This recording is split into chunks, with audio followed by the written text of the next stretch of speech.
Hello, students. Hopefully you're enjoying Gawain and the Green Knight. I thought that for our weekly notes this week, we might bring in a guest lecturer, the one and only Mr. Sadasivan. Hello. Hello. So as you guys are well aware, Mr. Sadasivan knows more about knighthood and the Middle Ages than I probably ever will. And so I will yield to the expert. And I want to have a little conversation with you, Mr. Sadasivan, about the difference between chivalry and knights as they're portrayed in books like Gawain and how they actually were on the ground in real history. So in Gawain, we see Gawain who's full of manners. He is both a great warrior, a great pious man. He believes in God. He wants to hear the mass, and a paragon of courtesy, meaning good manners. Was this the way that most knights were portrayed or perceived by real people back then? I think this is really the way that people believed knights were supposed to be. That's not a lie, and that's not a literary convention. But it would be a little bit like, if someone in the future looked at Superman and asked if all Americans in the 20th century were like that. Obviously, they were not. Often nowhere even close to it, but it is giving us some idea of what they wanted to be like or what people thought they should be like in actual real life. So the portrayal of knights in this medieval romance literature is more about an ideal version, what we would hope to be rather than what we really are. Absolutely. So in that sense, would there ever have been anybody really like Gawain or like Galahad in the world? Well, I think you see certain examples. A classic chivalric figure who's worth talking about is Richard the Lionheart. He was famous in his own time as a paragon of chivalry. And you do see some real examples of the virtues spoken of. When Richard the Lionheart died, he was besieging a castle. He was shot by crossbowmen, hit in the shoulder. He did not die immediately. He was taken back to his tent, and he survived about a week before he died. During that week, his soldiers captured the castle. They captured the crossbowman who had shot Richard and brought the crossbowman to Richard. They asked him what punishment they should give him, and Richard, in front of all of them, forgave him and commanded that they set him free.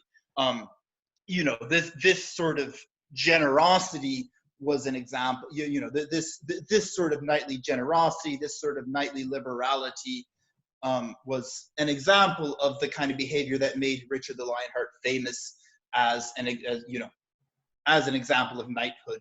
And that really happened.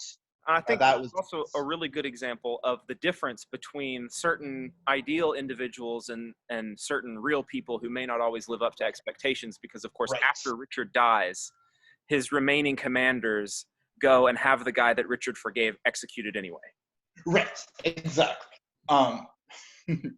Right. This is exactly the dichotomy between the ideal and the reality.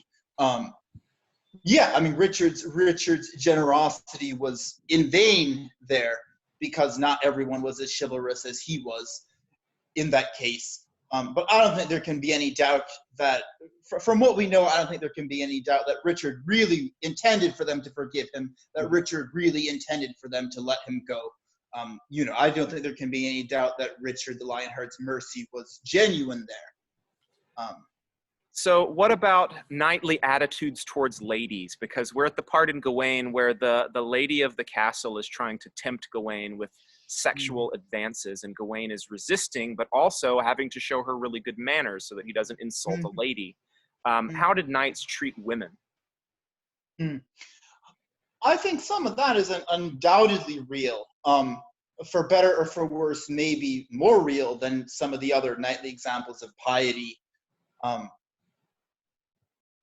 Now, it needs to be understood, when knights said you treat a lady well, they really did mean a lady, and lady meaning a woman of noble birth. If you're dealing with some peasant woman, I mean, she's no lady. You can do what you like. But this much, in some ways, manners are some of the easiest things to imitate from fiction to reality. It is one thing. Virtue.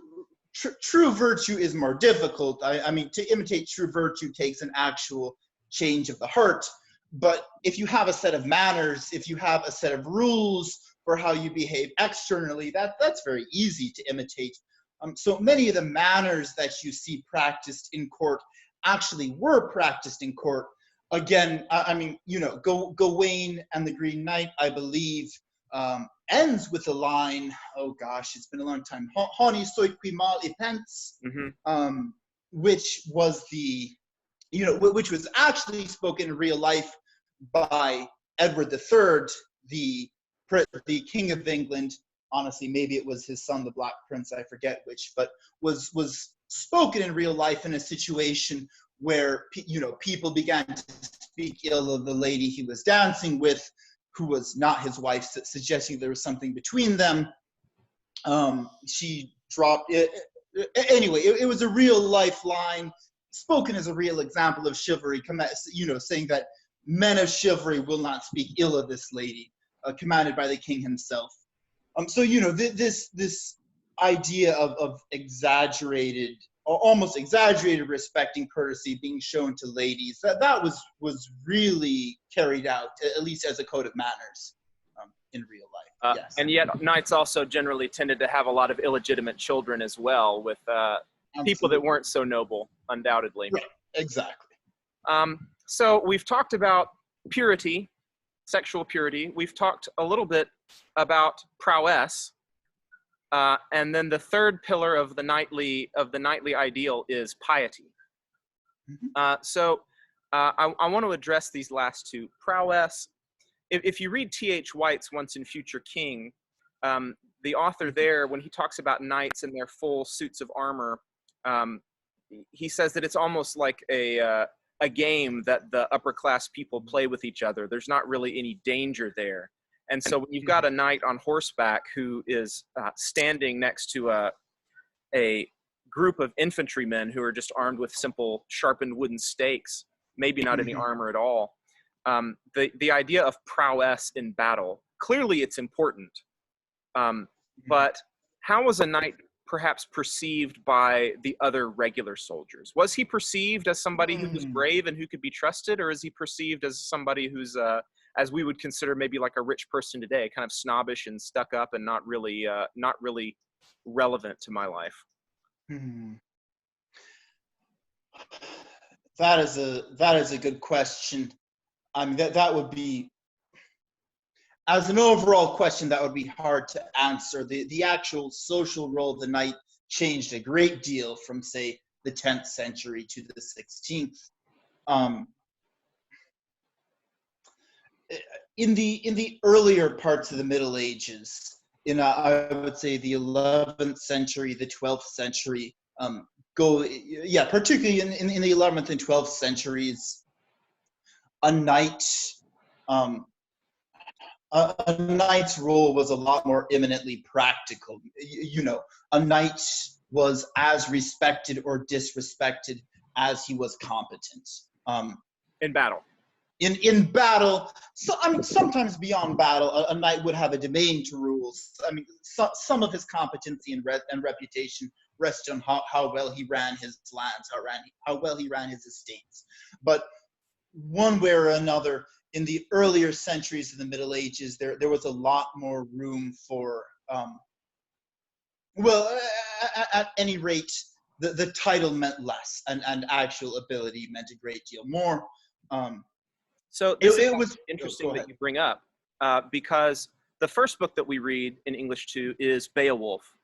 And Beowulf and Hrothgar, they have their thanes, they're sworn men who are supposed to fight with them because they receive treasure. And that's way back in perhaps the 8th or 9th century. And then we end chronologically with Pride and Prejudice. And you have a knight in Pride and Prejudice. Students, I don't know if you recognize that. Sir William Lucas, Charlotte's father, is technically a knight. And of course, he doesn't seem to be very combat oriented. In fact, he is all about the role that he plays in court and his social status in society. So, Mr. Sadasivan, I'm glad you bring that up. We see the development from Beowulf Thanes all the way to Sir William Lucas, who doesn't really have anything to do with combat at all. And what we're saying is Gawain sits somewhere in the middle as that transition is happening. Yes, most definitely. Yeah. Yeah, and that is a very good point and a very good example. I mean, in Beowulf, you have this world where it's very clear that even a king's power rests on his ability. If Hrothgar cannot actually take care of his people, he is no king, and they're not going to follow him around simply because of the title, et cetera, et cetera. And you see this gradually change, particularly after the Black Death. A lot of nobles began doubling down on the importance of their titles, began to emphasize, it became more difficult for someone who was born into a lower social rank to move up, for a commoner to become a knight, for a knight to become a lord, etc., etc. And after this, you start to see a variety of views towards knights. You do see, it's after this period, after the Black Death, that you start to see a lot of the resentment and envy that you were talking about earlier, of commoners looking at knights and despising them because they're rich, because they're invincible in battle, not through any skill of their own, but because of the expensive armor that they are wearing. Particularly in literature, you see a lot of complaints against knights in various ways, but almost entirely after the Black Death. So students, remember that the Black Death, in terms of our chronology, would be right before and during Chaucer and the Canterbury Tales, and also Richard II when we watched our Shakespeare plays. And you'll remember that the knight in the Canterbury Tales gets off fairly well, and yet you do start to see Chaucer poking fun at the idea that a knight may not be all that he's sold as. Mm-hmm. But I want to get back to Gawain. We talked about the sexual purity. We talk about the prowess. Now let's talk about the piety, the religious element to a knight. Is there such a thing as a non-Christian knight? Short version is, well, there's not supposed to be. In history, various Christian enemies, I will sum it up for you in this story. Saladin was a great Muslim ruler who fought against Richard the Lionheart. He and Richard were famous chivalric opponents. After Saladin's death, legends began circulating that Saladin was a knight. In actual history, Saladin as a young man, Saladin spent a few years in Jerusalem with the Christian knights. There were rumors that one of them had knighted him. And the reason for these legends being that people believe that, no one could have been so chivalrous if he wasn't a knight. But those legends almost always went hand in hand that Saladin had secretly been baptized also while he was in Jerusalem. In order for him to be so chivalrous, he must have been a knight, but in order for him to be a knight, he must have been baptized. So in theory, no, you cannot be a knight if you are not a Christian. Yeah. While we're in the King Arthur romances of Gawain and the Green Knight, the central piece, students, of the King Arthur legend is Thomas Malory's Le Morte d'Arthur, which originally is written in France in the 14th century. And you have one very prominent character in Le Morte d'Arthur who is a Muslim, because we remember this is the same time as the Crusades are happening, and the Muslims or the Moors are pushing up through North Africa, possibly going to invade Europe. And there is this one character, I'm actually blanking on his name. What's Palamedes. Yes, Palamedes. And Palamedes says that he will become a Christian, right? He kind of believes in his heart but he will not become a Christian until he has achieved his great knightly deeds. And so even in the fictional version of King Arthur and his knights, this idea that a Muslim, an enemy, could they really partake in this chivalrous code? Well, yes, but only if they kind of already believe in the Christian God first.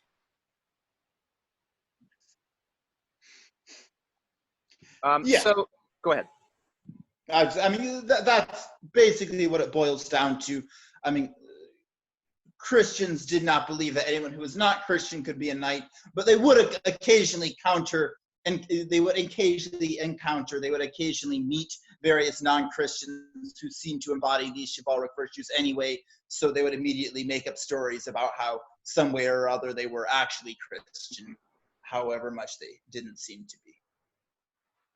So the last point that I want to raise here is the idea that the knight as a sort of noble hero, was it an idea that developed and then we wrote stories about them, or did we begin to write stories about them and then the reality sort of grew up to try to match and imitate the stories? Which direction did it go?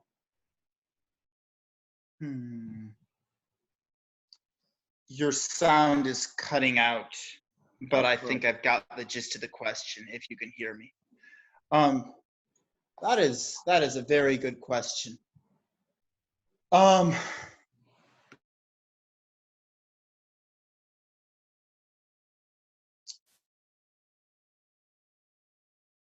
think a lot of this came from the Battle of Tours, which I know you 10th graders have covered in history, at least in theory. At the Battle of Tours, Charles Martel and his band of Franks stopped the Muslim invasion for the very first time that anyone had stopped the Muslim invasion. And there was no talk of chivalry then. I mean, gosh sake, they weren't even on horses. But after the Battle of Tours, a number of stories immediately began growing up about Charles Martel, frankly making him, and the Franks of his time, frankly, pun intended, making them better and more chivalrous than they actually were. So on some level, I would say the stories came first. I mean,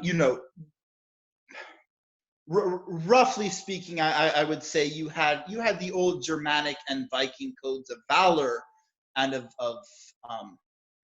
courage in battle, and as the world became more and more Christian, though, they wanted more than just military valor.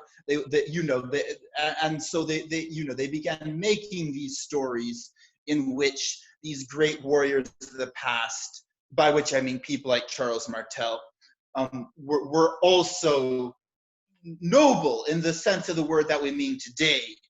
Generous, pious, respectful of women, so on and so forth. So roughly speaking, I would say it began with real acts of military courage, of physical courage, which were followed up by stories which added other virtues to this physical courage. And these stories in turn began to spawn, this new breed of knights who actually wanted to combine both the military valor, the military prowess, and these other virtues of piety, of treating women with respect, of treating even their enemies with respect, so on and so forth.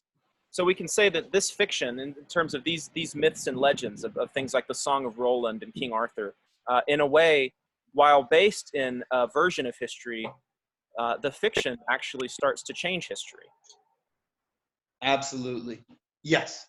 And it makes sense. It makes sense if you're a king at the time, or if you're a serf or a peasant at the time, to start to inculcate these stories, because a powerful warrior soon becomes a powerful warlord, and a powerful warlord soon becomes a rival and a usurper, as we see in which play, students? Yes, Richard II.